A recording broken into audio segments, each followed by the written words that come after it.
Revelation 3709. From the 10th of March 1946. The servant's mission on earth after the natural disaster. Whatever you hear through the inner voice is what you shall tell your fellow human beings when the time has come. For the mission you have to fulfill is to provide people with an explanation when they no longer understand world events and find it difficult to believe in a creator of heaven and earth, in a loving Father, who directs his children's destiny on earth. Then stand up and instruct them, and inform them of my great love. Don't frighten them with God's wrath and the judgment, for they are not yet punishments but merely the teaching methods I use in order to save people's souls. I am not yet passing the final sentence, but I won't leave any stone unturned in order to avoid having to condemn the souls on the day of judgment to eternal damnation. And thus you should try to explain to them that the period of salvation has expired, that there is only little time left until the end, and that this time has to be utilized for their return to me. People will doubt my love.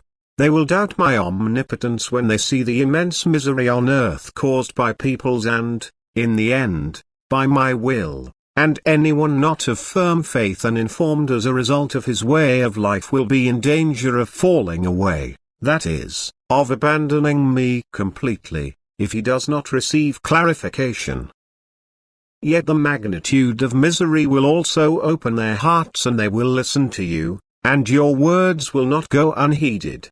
And thus this time has to be particularly utilized, and you ought to speak as soon as you feel prompted from within to do so, for then it will always be my spirit which impels you to work for me and my kingdom. And then inform them of the great spiritual hardship. Make them aware of the fact that their bodies only live a short time but that souls live forever and thus their soul's fate is paramount. Remind them to act with love, remind them to take less notice of their own hardship and to treat their fellow human beings' hardship with more empathy. Inform them of the strength and blessing of neighborly love, my constant readiness to help, and try to awaken or strengthen their faith. And you will not have to worry what you should say, for I will put all words into your mouth if only you want to work for me, if you don't refuse to fulfill the task I give you through my word. You will hear my voice within yourselves more distinctly than ever, and then don't fear any opposition, for I want you to work on my behalf and know how to shield you from those who want to prevent you from doing your work.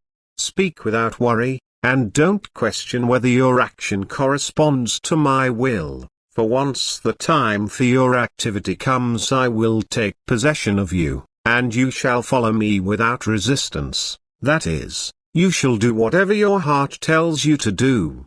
And you will clearly feel it in your heart. It will be your own innermost desire to speak to everyone crossing your path and to draw their attention to the impending end which will come just as certainly as my intervention through natural forces, just as everything I have announced through my spirit will fulfill itself. Amen.